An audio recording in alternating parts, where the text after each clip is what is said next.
Hi, this is Roger, thanks for dropping by. Cheers. Better drink some, I suppose. Ow, that's hot. I'm not right today. Something didn't agree with me what I ate last night, and I got a funny tum. But I think on reflection it might not be what I ate, it's more likely to be when I ate it. I got to this party do at 7 o'clock, decided to be one of the first there and ended up not being anywhere near one of the first there. There were loads of people there. I was told 7ish and I got there at 10 to 7 and there were loads of people there. That was not the plan. But anyway, didn't really have any food until sort of after 8 o'clock, and some of that was quite sort of spicy or heavy or this, that and the other, and it started getting very loud and very flashy lights and noisy at about 9 o'clock, which is normally when I'm thinking about going to bed. So I did my farewells and came home and went straight to bed, and I think that's what's upset my tum, is going to bed on top of that type of food and not giving it any chance to go down. I normally eat about 5 o'clock and go to bed at 9 o'clock. So it's had plenty of time to sort itself out. So my tum's not right today. I'll live. Not the end of the world. It's not the sort of thing you can do anything about, really. You just have to put up with it. It'll fade away eventually. That sounded nice. Still does. So it's a speed limit down through there with a check, so people do tend to take a while to go past.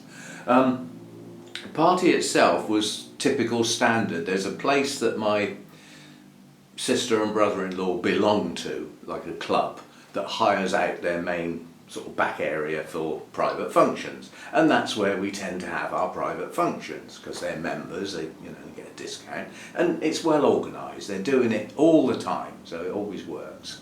And they allow you to do your own food, so the family sort of get together. Sorry, I said there must be several of these bikes. There must be a convoy,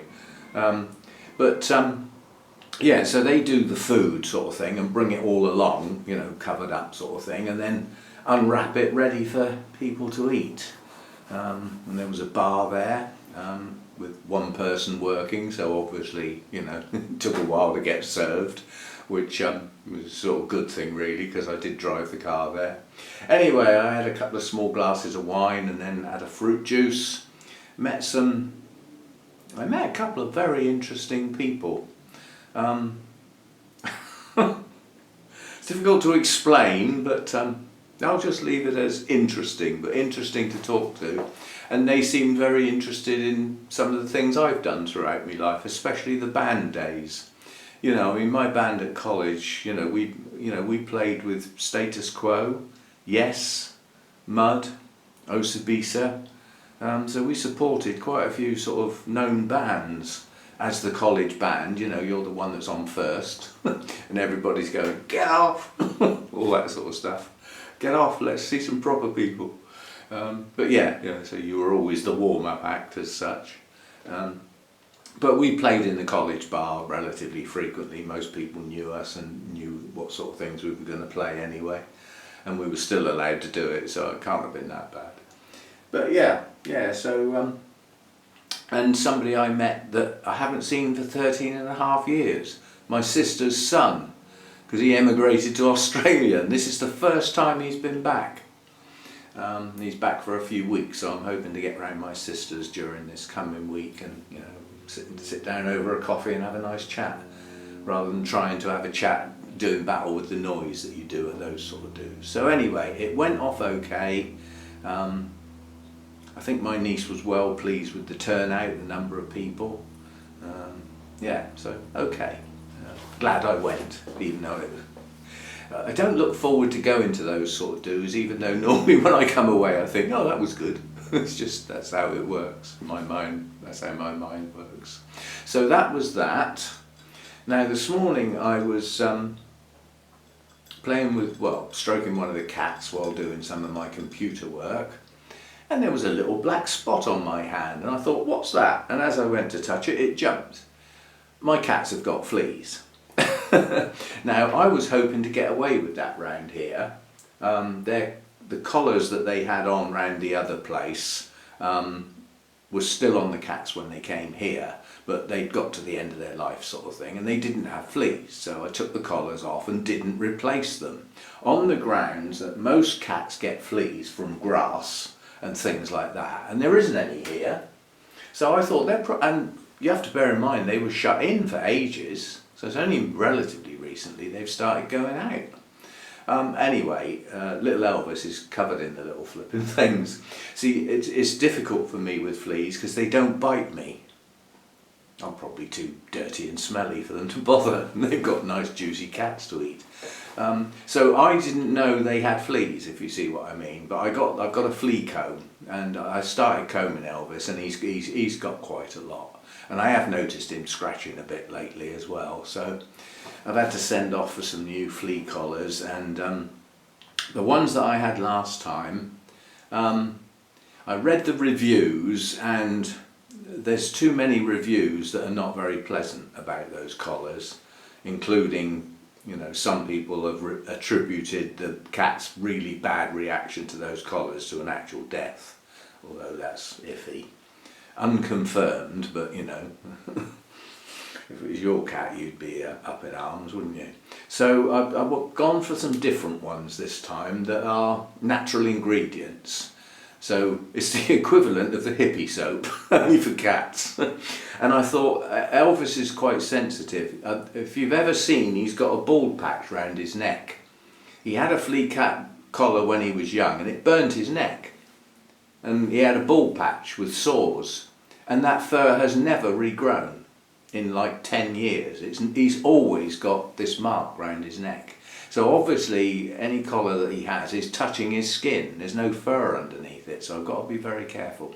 So this is natural ingredients, and we'll see how that works. But the reviews on it are very good. There were only a couple of negative ones, and they were mainly based on the humans didn't like the smell, not whether they were effective on the cat or not. So anyway, we've got to deal with that. Hannah is incredibly sensitive to fleas. They seem to jump on her, no problem. But luckily the room she's going to sleep in, the cats aren't allowed in there, so there shouldn't be any in there. And as I said, I've only just noticed them, so and they tend to stay on the cats. You know, as I said, I mean, I've usually got bare feet. So if there was fleas on the carpet, I'd see them on my feet, you know. So I think I'm okay, and I'll probably catch them in time. So that's that out of the way. I'm not going to do any rants about government and bills and all that sort of stuff today. It's Sunday. We'll have a day of rest, shall we? Just for peace and quiet reasons, no other reasons. But yeah, we'll have a restful day and not get into all that cobblers. Right, so what else can we do then? What I'm going to do now, you're not going to like, but I'm going to get my tray in, you know, my potting tray. I keep thinking it's outside for some reason, it's actually in there. I'm going to get that out here, and when I come back with the camera, it's going to be full of plants, and those plants are going to get tipped out and thrown away. You're not going to like it, but what sparked this off is the water thing and saving water. And I've got probably a dozen plants in here that are a waste of water and a waste of feed because they will not grow. And they've been not growing for too long now, so we're going to have a sort out. So I thought that would be a nice topic for today. Let's throw some orchids away. And some people are going to be horrified, especially in the UK where it's now more difficult. But apart from one which I'm rather upset about losing, or two in fact, the others are just nondescripts, you know, they're not important to me, let's put it that way. Two are, and there's nothing I can do about it. One, I've ended up with a single bulb, and it's been a single bulb for a year now, and it still hasn't shot out, so it's going. And the other one was a bit special. and it failed, and then it started to grow some new shoots, and they've just got the brown rot and they've just gone. So it's going to have to go, unfortunately. So we're going to have a clear out. That's going to leave some space on some shelves. It'll save me time and everything else. So, well, as I always say, I'll be back.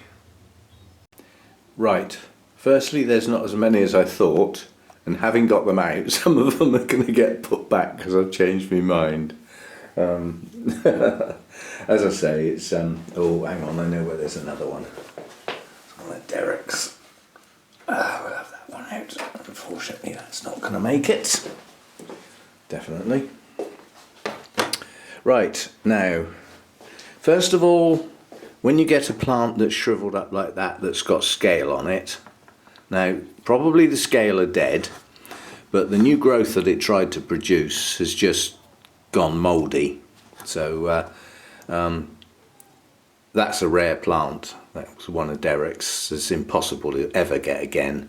But if it's not going to live, it's not going to live. So that's going to have to go. So that's that one. Right, now coming round here, this one was on the list to be thrown away because it had a really weak new growth last time I had a good look at it. And that weak new growth has actually turned into a reasonable new growth. So this one we will keep.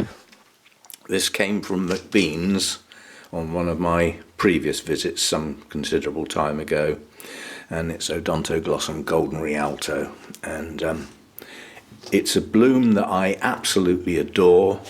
And now that we've got a strong new growth, I suspect, yeah, we're starting to get a root system going. So that one's going to make it, so you can stay in the pot. This one, irreplaceable. Came from a show. It's got a long story with it, and it's been sat like that as a single bulb. It's done nothing. It's got no roots. Fed up with looking at it, unfortunately, so you're going to go. Now this is a sad one.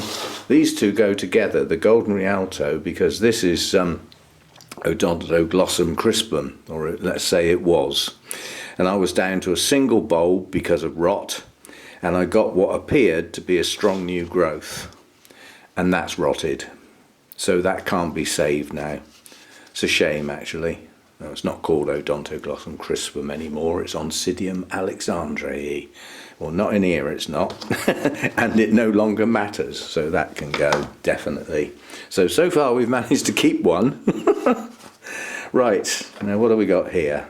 This was a gift from somebody who died. Not after they died, let's put it this way. We had somebody at the Orchid Society died, and a couple of people took on responsibility to look after their plants, and this one was put aside for me especially because I like this type of plant. And again, this had a weak growth, but this weak growth here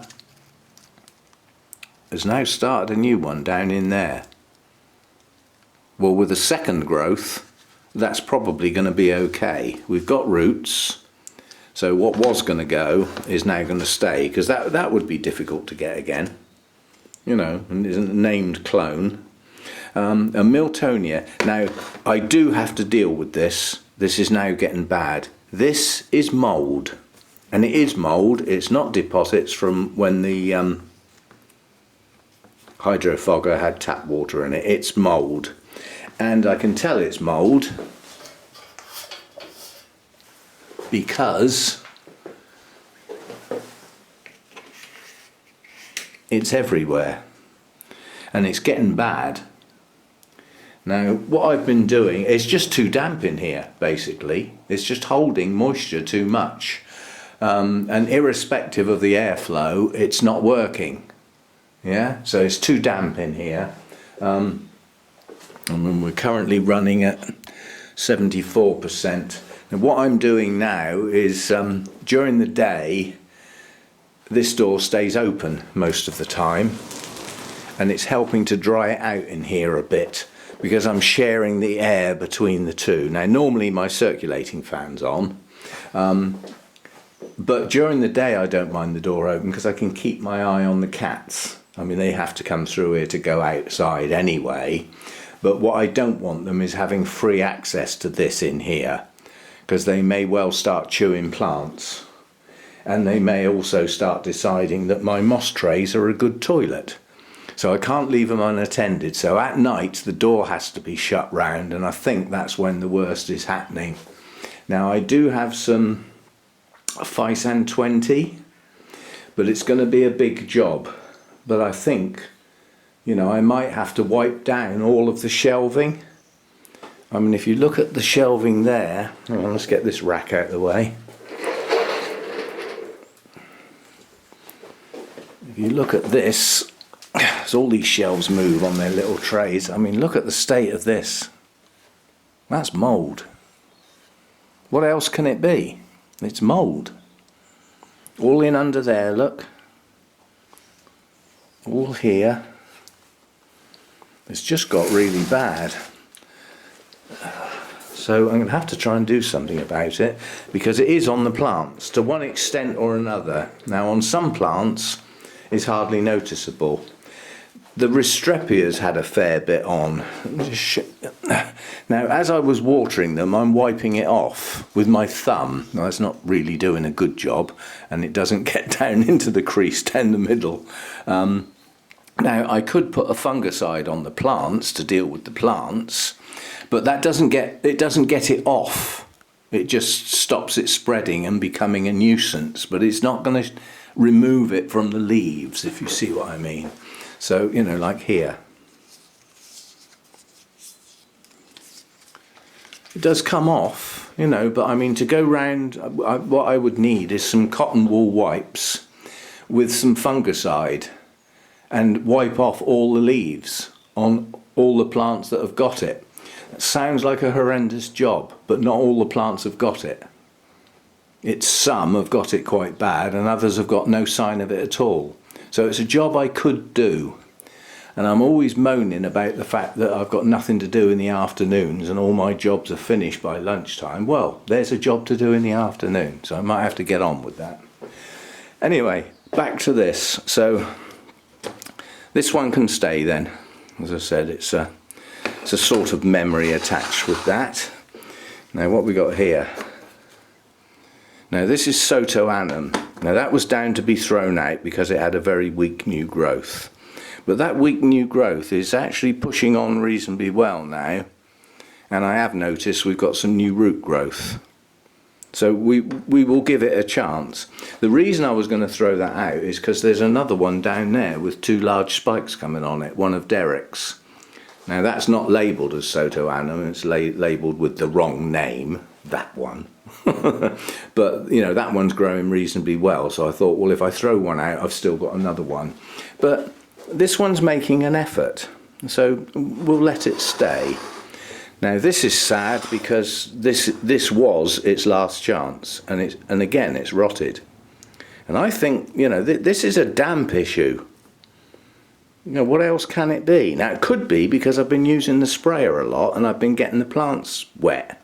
I've tried not to, but you know, but this even got a new label, but that's one of my species, Miltoniopsis, that's gone. So that's sad, but that's definitely going to go. That's not coming back. Right, coffee. And we're down to the last two now. I don't know what that is, and it's got an incredibly weak new growth and hardly any roots. And I don't know what it is. It's not worth the effort. So that's what that one can go. And then what we've got here was a bit of a zygo. The plant got thrown out, but we kept a bit. And I actually even had a back bulb in a pot. That got thrown out some time ago. But somebody said, you know, these will regrow. I mean, look, that's mould on that stake. I'm going to have to get this sorted. I wonder if it's because this fan is not right. So I've never bought a fan that size before, and it actually causes quite a draft.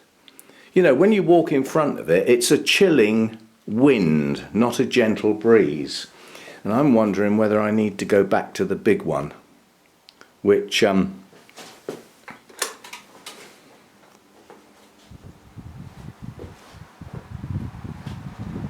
just going to say, I'm standing in front of it to compare. First of all, this one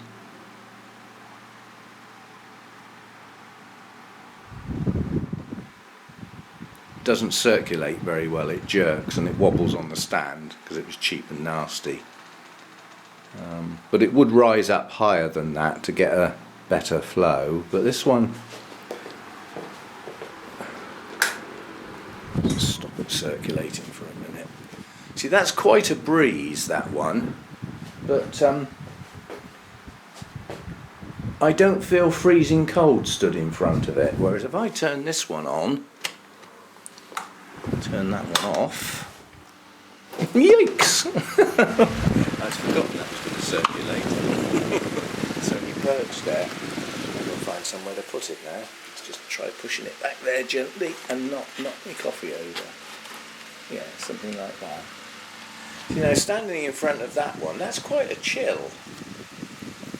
And I think, well, I know the camera will show, it doesn't show rotation very well because of the frames per second and the speed.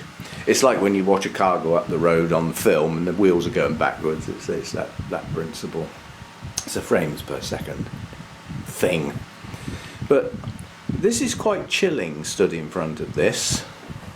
Standing in front of that one at the same distance is not.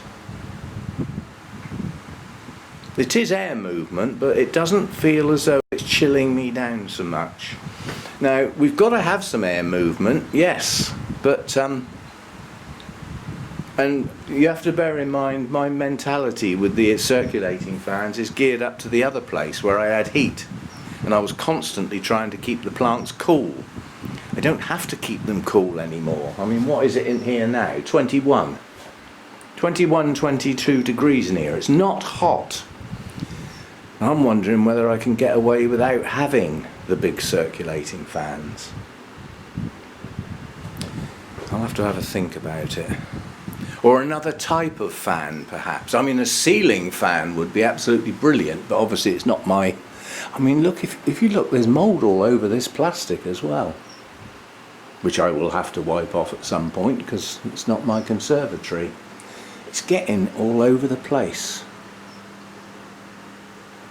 So it is an issue. It is getting mouldy in here. Look, even on the door, look. I mean, obviously on plastic it'll just wipe off. But I'm going to have to do something about that. I might have to do some reading. But, you know, I'm not quite sure what else I can do. Anyway, side issue at the moment. But it isn't. It's important. But... I love it when the fans go off. It goes all nice and quiet. Anyway, back to this Zygo. Somebody said, you know, oh, if you put them in a pot, they'll shoot out. Well, that's been in the pot a very, very long time and has done nothing. And since I last picked the plant up, it's decided there is a new shoot coming. And if you look down through there, that new shoot is also producing at least one new root.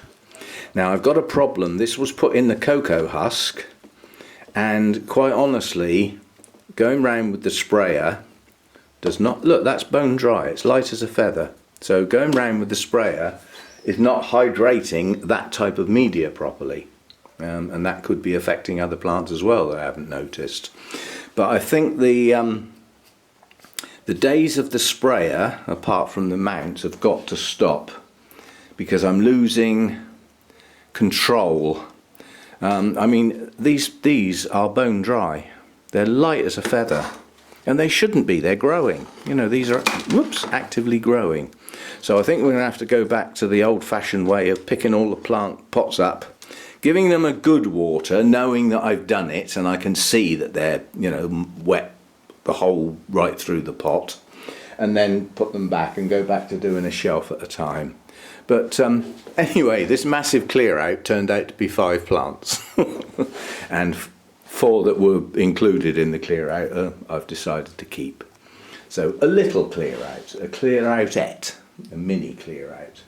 There isn't anything else. I've had a good look round because I thought there was a couple of A couple of the Cattleyas may still go, but they're still being given a chance. And most of those being given a chance, like this, are actually producing the goods and have new growths.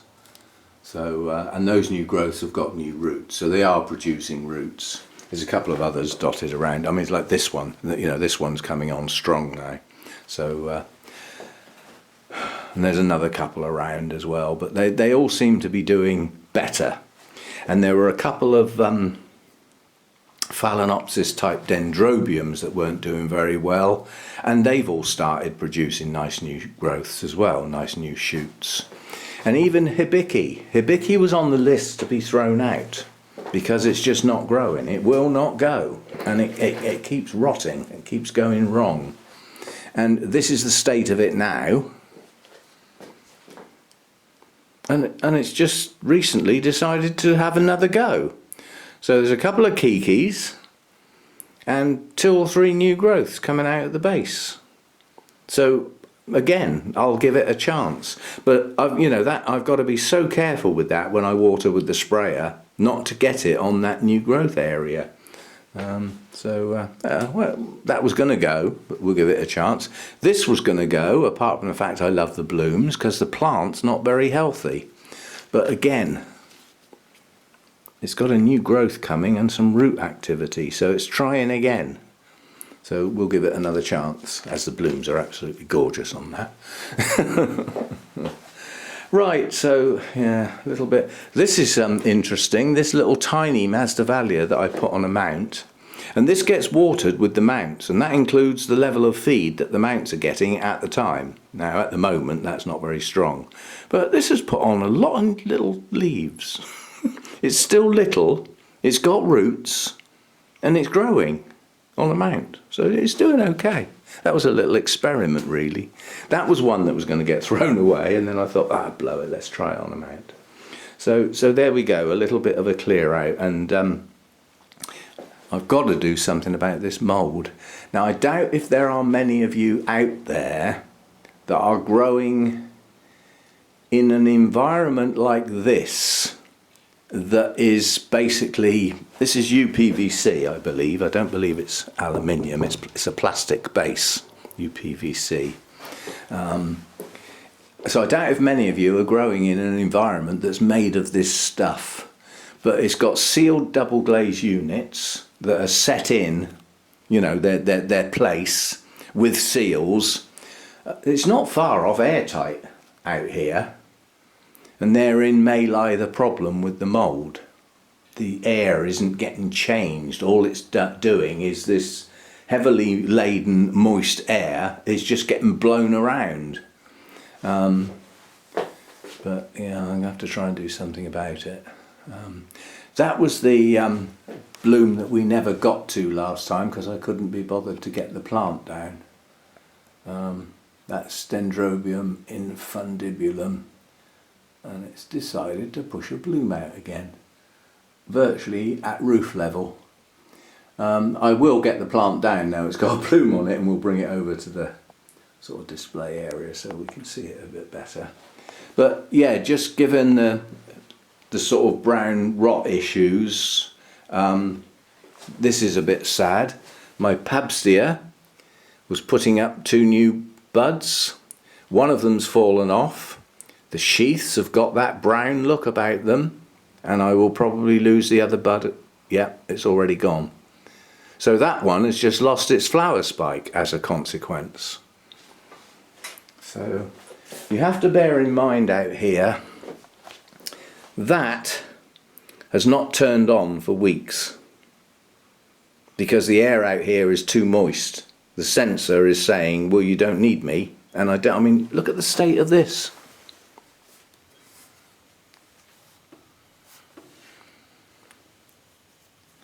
The thing is, it's all very well getting something like Physan 20, which is like a disinfectant fungicide thing, and giving everything a go. That only wipes off what's there. It doesn't stop the cause, does it? So I'm not sure what I'm going to have to do here. I mean, it's all very well saying, well, open the window and the door and change the air. Well, yes, that's fine while the air temperature outside is okay. But, you know, I can't be doing that in the middle of winter, can I? So somehow or other I'm going to have to reduce the humidity out here.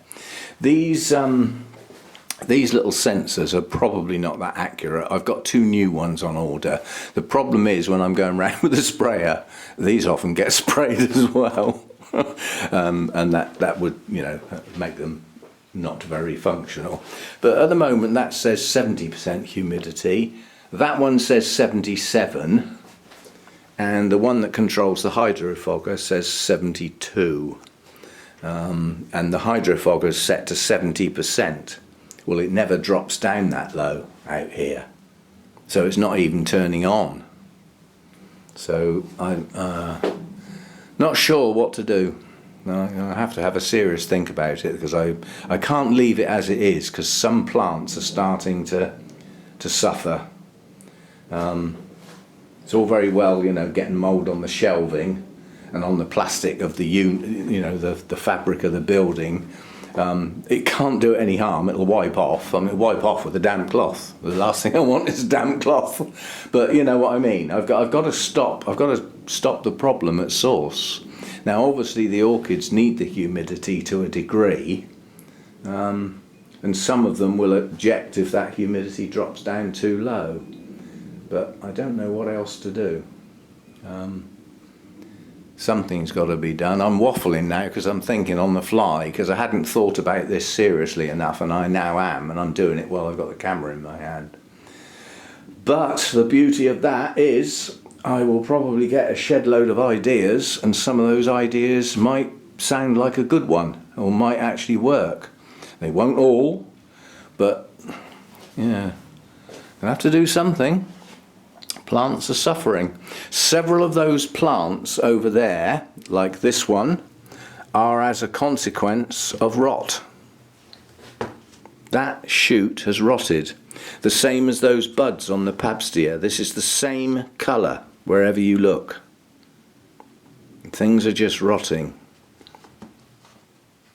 So, I don't know. I mean, should I go round the whole collection with a fungicide? As a precautionary thing, get a systemic fungicide on all the plants. That would help with any of the mould on the leaves, and would possibly give them some protection. You know, I could have a go at that. Well, I'll have to do something. And it might not be one thing. I might have to do a combination of quite a few things to actually sort it out. I can put up with the mould on the building. You know, that could come down to, well, we'll have a spring clean. You know, and we'll have a go in the spring, and we'll move the shelving out, and we'll give everything a nice wipe over with some sort of disinfectant type stuff, and get it all nice and clean and shiny, ready for next year. But that's the building. I can live with that anyway. I don't care. But you know, with the plants, it is a big deal. And I can live with it on the shelving, quite honestly, but it's the fact that it's there, and it is affecting the plants to a degree. Certainly the Restrepias, they had a fair bit of that white, you know, this on them. It's everywhere. And I wiped a lot of it off with my thumb, dipped in the water that I was watering them with. I know that sounds odd, but it wiped off, basically. But there's some of the plants over there have got some on as well. Not bad, but a bit. It's there, it's you know. And Cattleyas all seem okay. Oh, while I'm thinking about it, I've been moaning about these Nelly Islas, come on. Sherry babies. The fact that these are this is such an enormous plant, so strong and vigorous, and what a root system, yeah? But no blooms. And then we had the other tatty little one at the back. Look at the spike on that. That's the tatty looking one. And look at these leaves.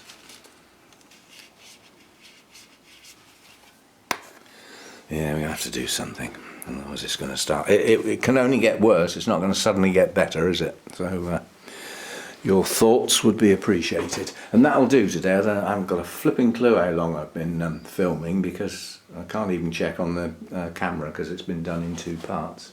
But it'll do for today anyway.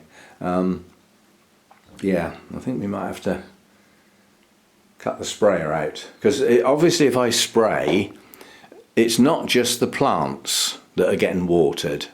The water's going elsewhere as well. That's the nature of a sprayer.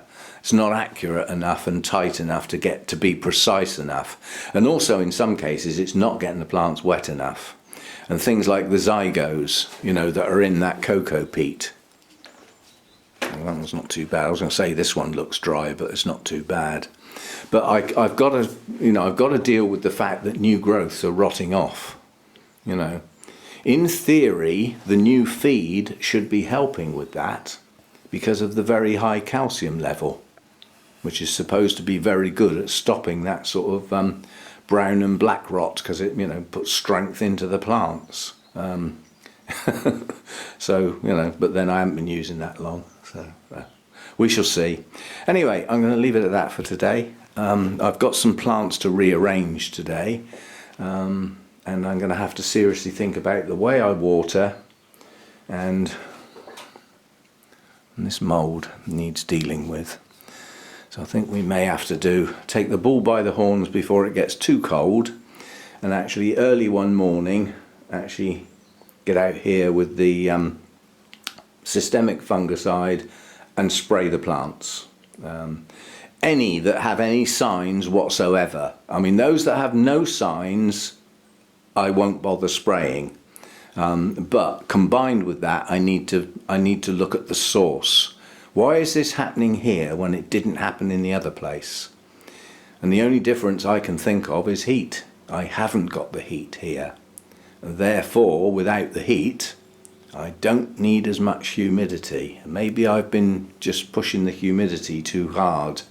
I've only recently cut it down, if you see what I mean. So, you know, the old hydrofogger's been going and the fan's been blowing all that moist air around, getting all over everything.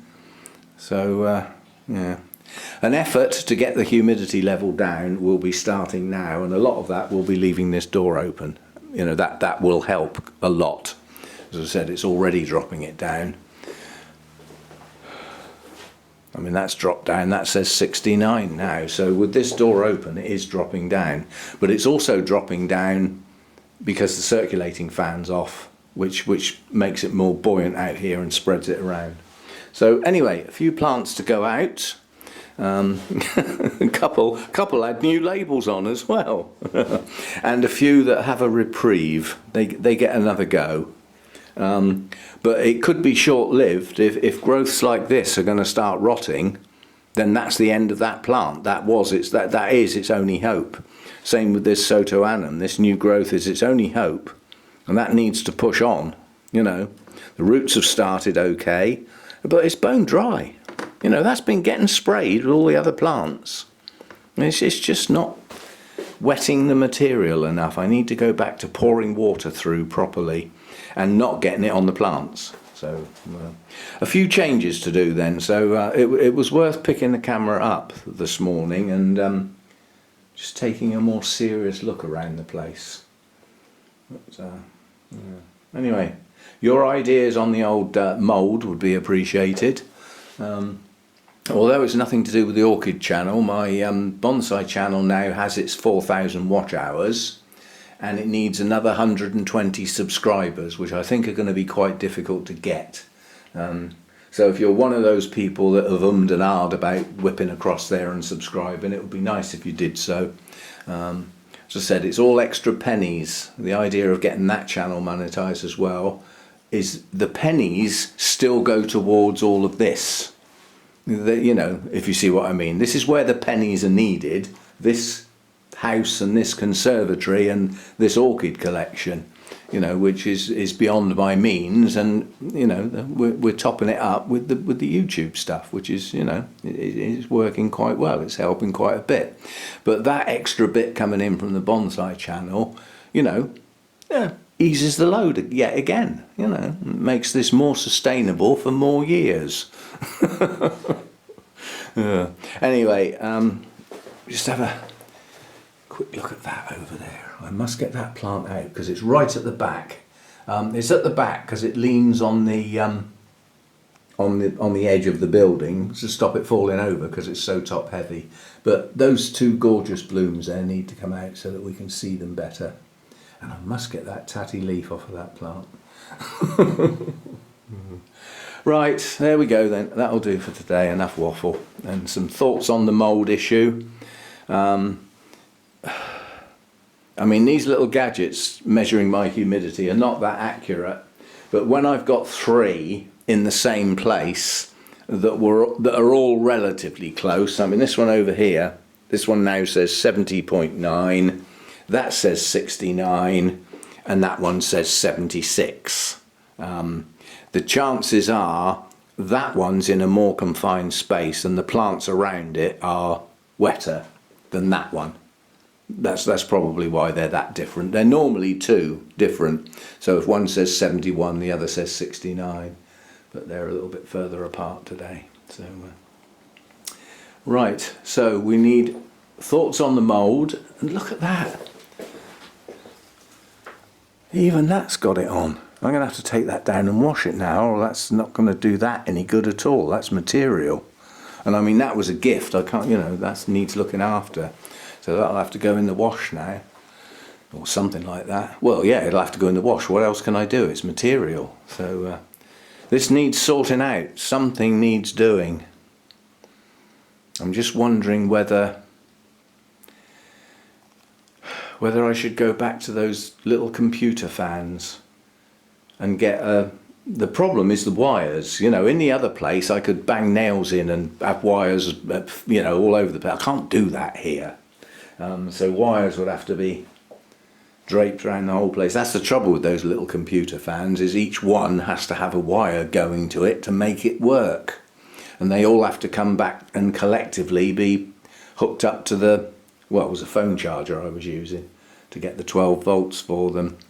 But I'm wondering whether to stop the big circulating fans and the cooling effect and just have those to gently move the air, because they are gentle. They don't provide a force-8 gale.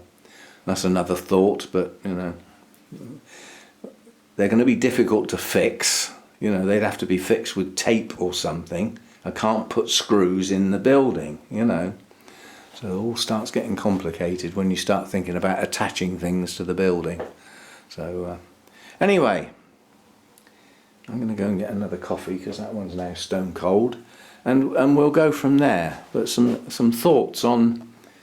It's strange to have a place where the humidity level appears to be too high. I haven't had this problem before. And it's got to be that the fabric of the building doesn't take on any of the humidity. The other place was wood, and it had the ability to absorb some humidity into the fabric of the building, whereas this one hasn't got that ability, and that is a main difference. And this one's got a much bigger air volume, which you'd think would be a bonus, But we do have a problem, and we do have a problem that appears to be getting worse. Come down to ground level.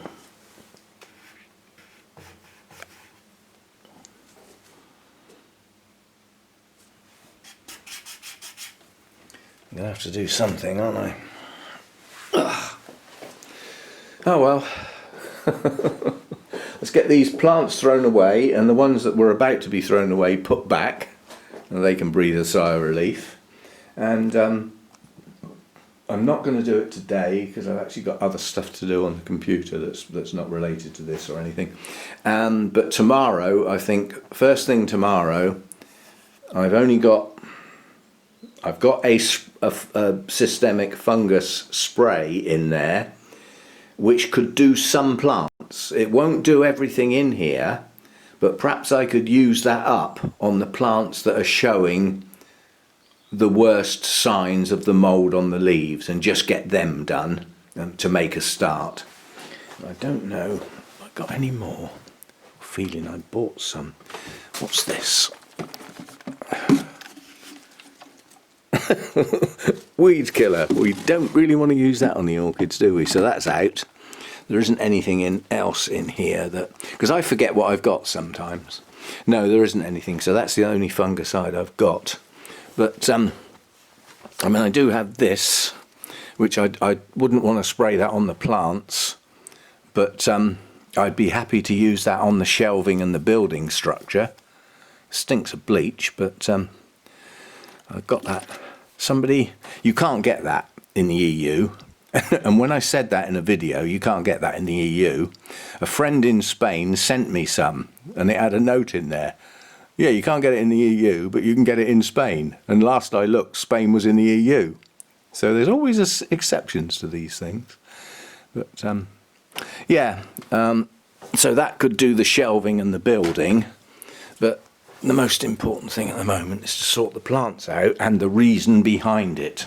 That's got to be done. I'm wondering whether to try it without the circulating fans. Just stop that draft going all over the plants, because it's a chilling effect.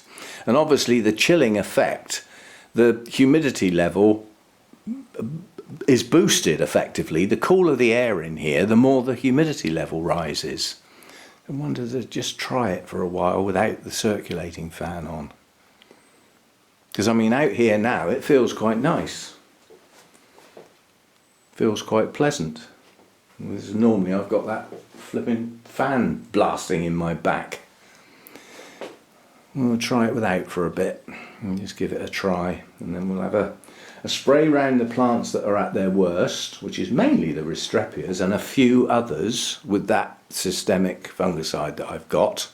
Until that's all gone, I'll use it up basically and get some more in, and start watering the plants without the sprayer. Let's get rid of the laziness and go back to looking after the plants a bit proper. And that will also mean I'll go back to inspecting the plants each time I pick them up. You know, because I mean, I've got mealybugs in here. I mean, at the moment I can't see one, but I'm not looking that hard. And the last place I found several was on my Hercoglossum. But the trouble is, I'm never quite sure whether it's flipping scale or mealybugs half the time. But, you know, that's something else I've got to deal with. I mean, that's a new growth. That's enough on there to be damaging and stopping that growth pushing on properly. And a lot of the time I just brush them off and squash them with my finger and thumb, which doesn't get rid of them completely, but it gets rid of the worst of them.